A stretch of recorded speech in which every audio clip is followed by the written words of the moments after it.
Je vous propose aujourd'hui une rencontre avec deux jeunes philosophes, l'un français, l'autre belge. Le français, c'est Raphaël Enthoven, professeur de philosophie à la Sorbonne, devant laquelle nous nous trouvons, et chroniqueur à Philosophie Magazine. C'est un grand spécialiste de la littérature et de la philosophie. Le belge, c'est Pascal Chabot, qui a écrit un lumineux petit ouvrage, Les 7 stades de la philosophie. Je vous propose de commencer avec Raphaël Enthoven.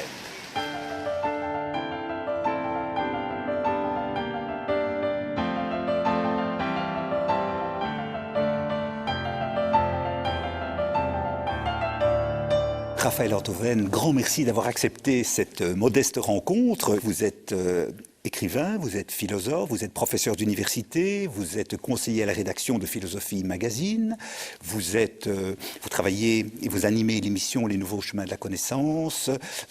Vous avez une actualité livresque, je dirais, tout à fait intéressante, puisque je viens de jeter un coup d'œil, parce qu'il vient de sortir sur le philosophe de service et les autres textes, paru chez Gallimard.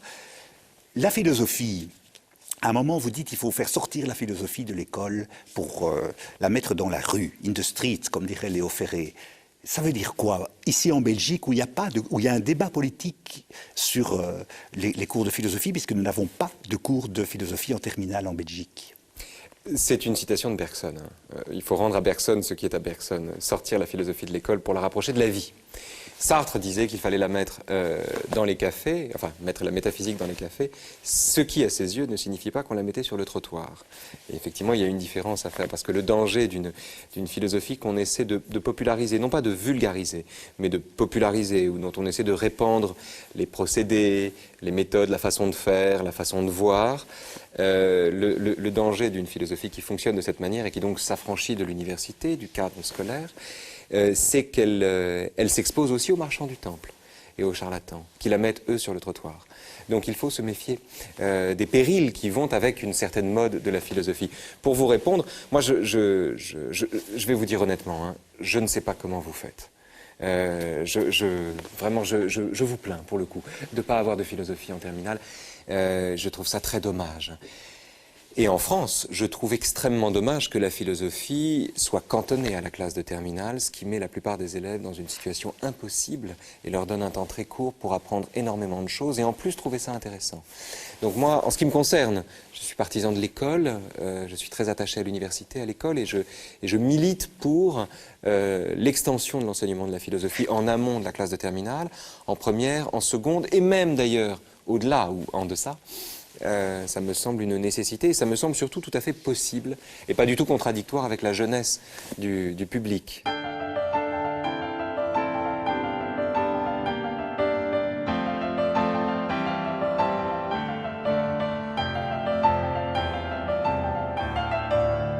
Il y a un engouement actuellement pour la philosophie, je trouve tout à fait intéressant, en France, mais aussi en Belgique. Comment est-ce que vous expliquez tout d'un coup cet engouement pour la philosophie? C'est parce que c'est suite au déclin des grandes idéologies structurantes de la pensée du XXe siècle? Peut-être, hein. C'est vous qui le dites, mais c'est pas absurde. Moi, j'adhère à cette explication.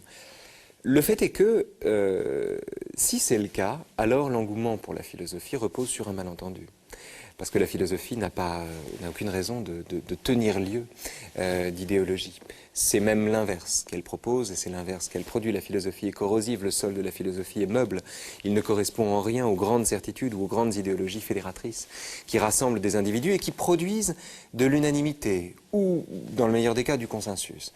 La philosophie produit du dissensus, produit des difficultés, permet aux gens de débattre, d'être en désaccord sans être ennemis. La philosophie n'a pas pour vocation de donner du sens, à mon sens, mais plutôt de transmettre du doute.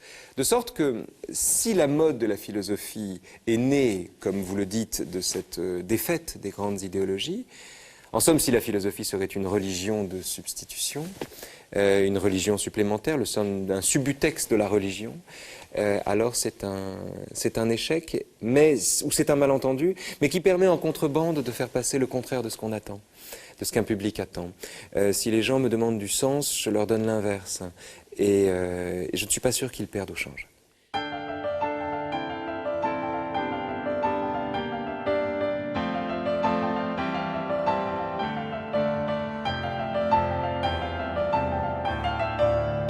En quoi est-ce que la philosophie peut aider à vivre d'une certaine manière, sans verser dans les théories du développement personnel et ce qui ont beaucoup aussi... Oui, qu'est-ce parce qui que fait la c'est- différence et au fond, comment est-ce qu'on peut... Ma définition, c'est celle d'ailleurs d'André Comte-Sponville de la philosophie, c'est penser sa vie et vivre sa pensée, pour être vraiment très, très rapide et très schématique. Comment est-ce que ça peut aider, je dirais, à mieux vivre dans un monde avec toutes les impasses environnementales, économiques, sociales, la mondialisation, le désespoir et la souffrance sociale? Mais je crois que c'est le deuxième écueil en fait, hein. Il y a le premier malentendu, c'est que la philosophie devrait donner du sens, et le second, c'est que la philosophie devrait nous aider à mieux vivre notre vie. Je n'y crois pas non plus, pour tout vous dire, pour une raison simple, c'est que la philosophie n'est ni la théologie, ni la psychologie. Elle n'est ni l'un ni l'autre. Et ces deux écueils, cette alternative-là, à laquelle parfois on la réduit, on a tendance à la réduire, me semble simplificatrice. Voilà.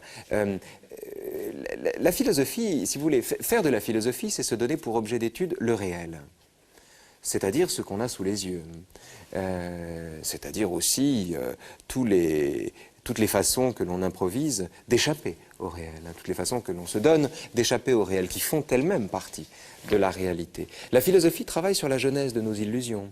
La philosophie, de fait, donc, produit de l'angoisse, hein, fait trembler le sol sous nos pieds.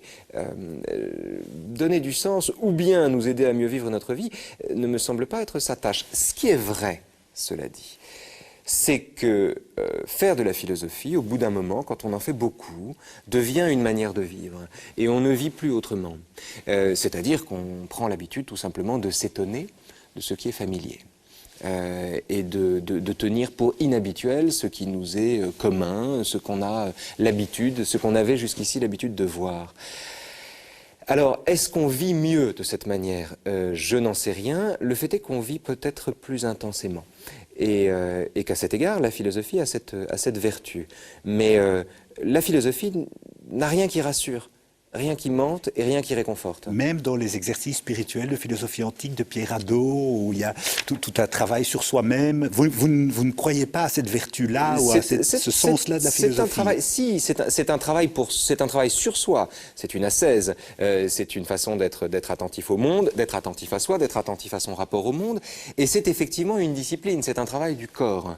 Est-ce qu'on vit mieux de cette manière-là, au sens où on aurait un livre de recettes qui nous donnerait de quoi aborder le lendemain ou de quoi survivre à la journée qui nous attend? C'est là que je suis plus sceptique.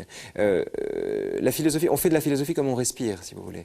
Est-ce que, voilà, c'est une école de respiration. On respire le monde, on inspire le monde, et on finit toujours par y expirer. Et la philosophie affronte cette impasse, l'impasse de nos existences. Il n'y a rien de réconfortant là-dedans. On ne vit pas mieux dans la mesure où on est réconforté, on vit mieux peut-être dans la mesure où, faute de trouver un sens à la vie, on a au moins la ressource permanente de s'interroger sur le besoin qu'on a de trouver un sens à la vie.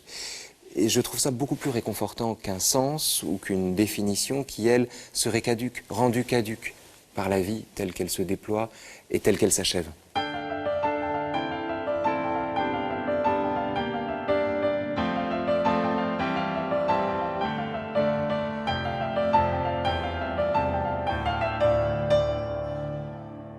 J'ai beaucoup aimé le petit chapitre sur la révolte dans votre livre L'endroit du décor, où vous écrivez comment s'engager sans flatter le goût de l'absolu qui conduit au nom du bonheur jusqu'à la rancune totalitaire. Point d'interrogation. En faisant un commentaire sur L'homme révolté de Camus, vous écrivez l'homme révolté ne change pas sa vie mais il l'améliore dans la mesure de ses moyens, plutôt René Char que Trotsky. Plutôt Sœur Emmanuel que Fidel Castro, ceux qui pensent le contraire détestent le soleil. C'est-à-dire, le mot important, si j'ai bonne mémoire, je l'ai mis en italique d'ailleurs, c'est le mot de mesure. Absolument, ici. vous l'avez mis en italique. Parce que chez Camus, le paradoxe, c'est que la révolte culmine dans un éloge de la mesure. Car une révolte qui verse dans l'excès, dans l'hubris, dans la démesure, devient totalitaire, devient révolutionnaire et à cet égard conservatrice. Et tout le génie de Camus est de faire tenir la révolte sur cette brèche qui sépare justement l'engagement du basculement dans le dogme. Et Camus travaille à cet égard, et Camus invoque le soleil pour ça. Camus est un écrivain solaire, il invoque le soleil au sens où le soleil est l'astre ambivalent par excellence. Quand on lit La Peste, par exemple, on s'aperçoit que le soleil, c'est ce qui fait pourrir les corps, mais c'est également ce qui permet à Rieux, le narrateur de La Peste, eh bien, de s'affranchir un instant du cauchemar de cette ville et de renouer avec l'élément marin, de se baigner un peu et d'oublier un peu ses turpitudes. Le soleil est ambivalent. Dans L'Étranger, le soleil pousse Meursault au crime, mais dans le même temps, le soleil est ce qui lui donne envie de s'allonger sur le ventre de Marie et d'être heureux pour la première fois de sa vie. L'utilisation que Camus fait du soleil permet de comprendre ce qu'il dit de la révolte, permet de comprendre cette façon qu'il a de penser la mesure comme la plus haute exigence éthique de l'individu. L'ambivalence du soleil, qui est aussi l'ambivalence de la vie, qui est une ambivalence toute camusienne, qui est aussi en permanence entre l'égoïsme et le sens de la justice, cette ambivalence profondément humaine, profondément résolument humaine, me semble être une déclaration d'amour à la vie sous toutes ses formes, y compris ce qu'elle a de moins aimable. C'est en cela qu'il ne faut pas détester le soleil, si vous voulez. Détester le soleil, c'est vouloir imposer à l'existence, c'est prendre ses désirs pour des réalités. C'est vouloir conformer l'existence au désir ou à l'idée qu'on en a. Or, Camus a renoncé à cela. Et c'est toute la vertu de Camus, tout le mérite de Camus, à mon sens.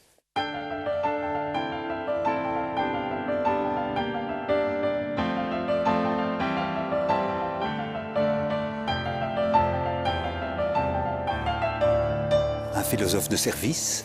Monsieur Antoven, c'est quoi? Philosophe de service, c'est une créature de l'opinion. C'est celui qui vient sur les plateaux télé, c'est celui qu'on invite sur les plateaux télé en lui disant « ce qu'on voudrait, c'est votre point de vue de philosophe ». Et alors, ce qui est très intéressant, c'est pas tellement le point de vue de philosophe, comme si le philosophe avait un point de vue particulier sur les choses, ce qui déjà, à mon avis, est un malentendu, là aussi. Mais c'est que quand on vous demande votre point de vue de philosophe, je me suis aperçu, au bout d'un moment, qu'en vérité, on se faisait une idée extrêmement précise de ce que devait être le point de vue du philosophe. Et qu'en gros, le philosophe était celui qui devait prendre un peu le contre-pied d'une doxa, d'une idée reçue sur la chose, mais pas trop non plus. C'était celui qui devait employer une sorte de jargon qui témoignait de son appartenance à la caste philosophante, mais en même temps faire l'effort ou manifester l'effort de s'adapter ou d'adapter son langage aux réalités du monde pratique et à ceux qui n'ont pas fait les mêmes études que lui. Bref, le philosophe de service, c'est celui qui se plaît à jouer le rôle extraordinairement précis que lui assignent ceux qui l'invitent à parler dans les médias. Et c'est à cet égard celui que j'appelle la ciguë de Socrate, parce que l'un des effets, l'un des dommages collatéraux de la philosophie de service, c'est qu'on demande justement à la philosophie d'être un remède. Or, c'est empoisonner la philosophie que de vouloir en faire un remède, à mon avis. On lui demande aussi de répondre, ce qui est un exercice antisocratique.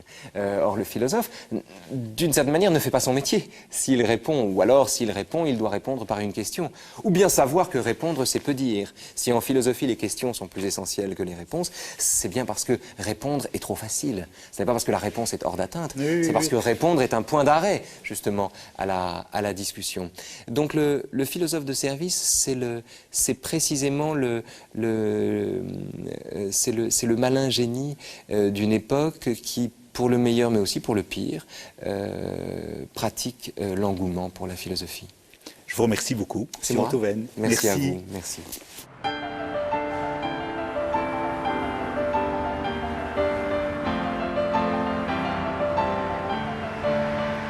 Nous voilà de retour à Bruxelles, devant une autre grande université, et je vous propose une rencontre avec un jeune philosophe belge, Pascal Chabot.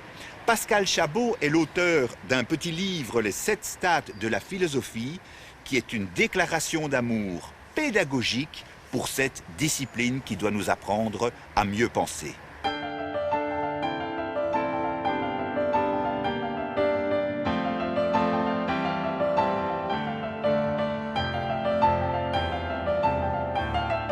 Pascal Chabot, vous dites au fond que la philosophie peut transformer le plomb de l'existence en or du sens. Autrement dit, de manière peut-être moins imagée, à quoi pour vous sert la philosophie ?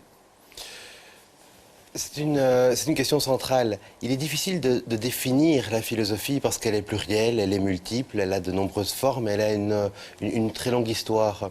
Donc dire ce qu'est la philosophie est pour moi impossible. Cependant, dire à quoi elle sert, c'est-à-dire parler de son utilité, me semble possible. On peut réfléchir à son utilité. Et beaucoup de philosophes ne sont pas d'accord avec cela. Mais pour moi, elle est profondément utile. Pourquoi? Parce qu'elle est non seulement une production de concepts, mais elle est également toute une série d'opérations. Libérer, se connaître, élucider, transmettre, qui est l'opération centrale de la philosophie, prospecter et transformer, et enfin réjouir, la cime rarement atteinte, mais tout de même la visée. Voilà des opérations qui traversent toute la philosophie et qui sont comme des opérations latentes, alors que les contenus, les systèmes, les concepts sont, eux, manifestes.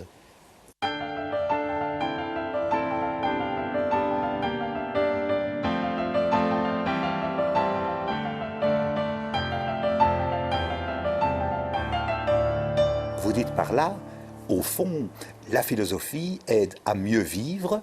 Est-ce la recherche de la vie bonne, comme disaient les Grecs? Est-ce des exercices spirituels qui nous permettent d'avoir un meilleur rapport à nous-mêmes, aux autres, au monde, à la nature? La philosophie a un impact profond sur l'existence, c'est tout à fait certain. Maintenant, elle peut avoir des impacts multiples. Je pense que dans la philosophie, il y a une part théorique, mais il y a aussi une part existentielle, vitale. Et ce que l'on peut considérer donc, c'est non pas la philosophie comme théorie, mais c'est le jeu ou le système entre vie et théorie. C'est-à-dire que ce que nous pensons en philosophie, et en dehors de la philosophie aussi, je parle au sens assez large, ce que nous pensons a une répercussion assez directe et assez immédiate sur nos existences, et de même, la manière dont nous vivons a une répercussion, un impact direct sur nos théories. Considérer donc le jeu entre la vie et la théorie, c'est concevoir la possibilité d'une philosophie qui serait à même, si elle est bien choisie, parce qu'une philosophie est aussi une préférence et l'expression d'un désir personnel, si elle est bien choisie, peut avoir un impact positif sur une vie. Ça, j'en suis convaincu.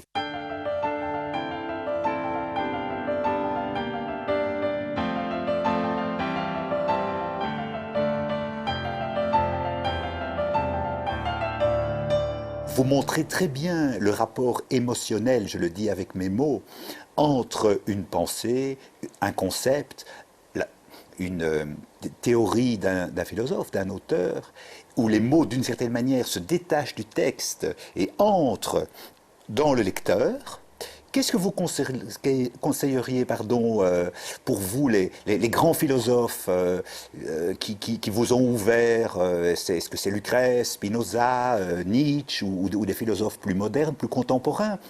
Parmi ceux que vous citez, les trois sont évidemment des phares, mais au XXe siècle, j'ai beaucoup lu Husserl, Heidegger, Deleuze, me semble dans la pensée contemporaine, quelqu'un d'incontournable, Yankelevitch également, et surtout sur les questions de la vie bonne. Mais tout cela, à nouveau, est également personnel.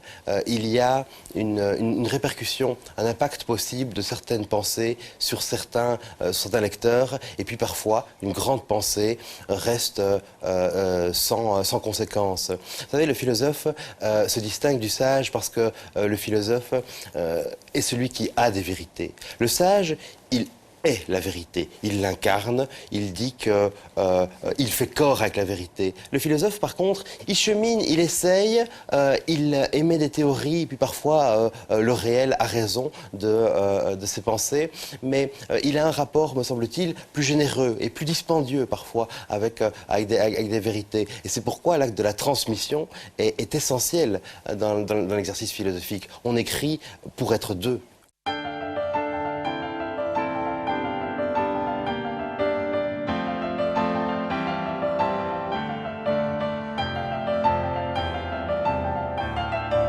Le sage, vous dites, a des vérités, tandis que le philosophe, il est en recherche existentielle. La religion aussi énonce des dogmes, des vérités éternelles. Quel est pour vous le rapport justement entre ce cheminement philosophique personnel du doute et de l'ouverture permanente et de l'autre côté une pensée plus rétrécie, une conception du monde, une transcendance plus fermée? La philosophie est un acte, me semble-t-il, d'abord d'élucidation. Et c'est un acte d'élucidation, le mot lumière est central là-dedans, c'est un acte d'élucidation... Vous en parlez beaucoup de la oui, lumière. tout à fait. Et de la relativité des lumières, des manières tout à fait différentes d'éclairer une situation.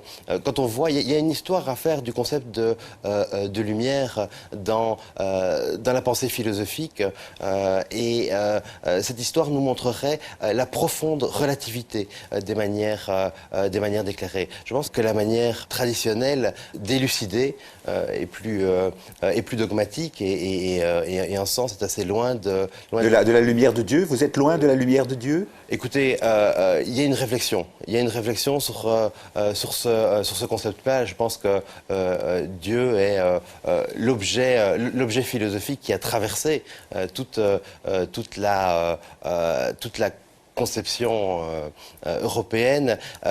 S'il y a une chose dont je suis loin, c'est les intégrismes. Et à mon sens, la philosophie est profondément une recherche qui interdit les intégrismes, en ce sens où, de plus en plus, elle devrait devenir une méditation sur les équilibres. Je pense que l'équilibre et surtout le déséquilibre d'un intégrisme, déséquilibre également dans certains rapports avec la nature. La pensée du déséquilibre, qui est assez peu présente, pourrait nourrir une réflexion actuellement pour sortir d'un âge des extrêmes, disons.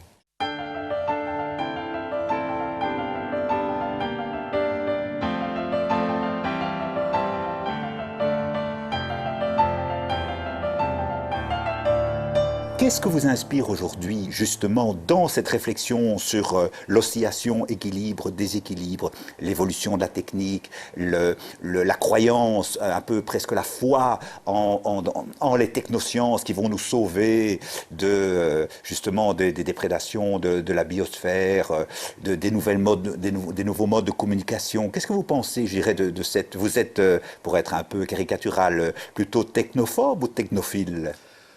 Alors, je suis profondément ambigu par rapport à cette question-là, car nous le sommes tous. Prométhée vole le feu aux dieux et il est puni. S'il n'avait pas volé le feu aux dieux, l'humanité serait morte. Je veux dire qu'il y a dans notre rapport mythique à la technique un double bind d'entrée.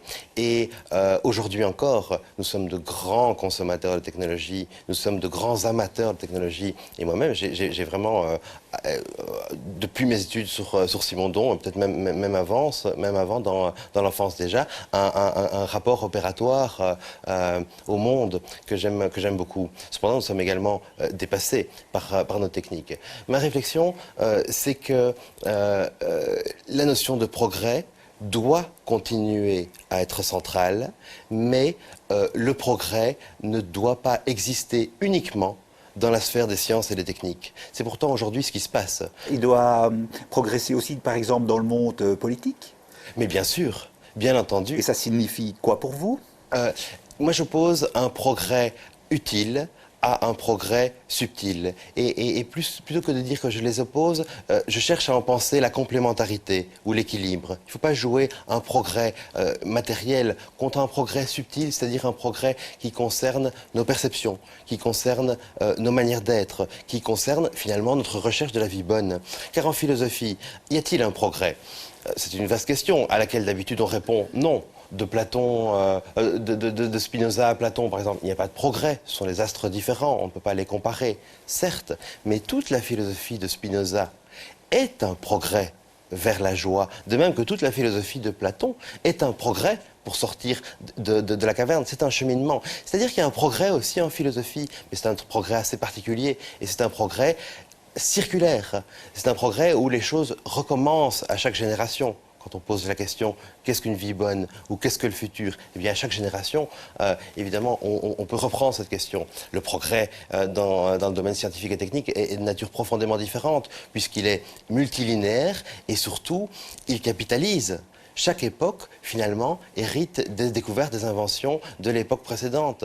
Un enfant de 12 ans, aujourd'hui, hérite du microprocesseur et pourra aller vers de nouveaux devenirs. C'est tout à fait magnifique. Mais l'autre progrès, le progrès du genre humain, comme le XVIIIe siècle l'appelait, est un progrès circulaire.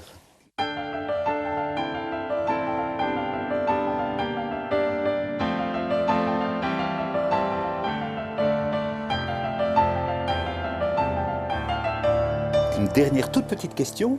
Est-ce qu'on peut dire que vos 7 stades de la philosophie, c'est une voie progressive vers le bonheur? Pour moi, ça l'a été, d'abord. Quand vous l'écriviez. Oui, quand je l'écrivais, j'espère qu'il y a un petit peu de ces bons moments passés à écrire qui transparaissent dans le livre. Je pense que c'est l'annonce d'un but, en tout cas. Un tout grand merci à vous. Merci beaucoup à vous.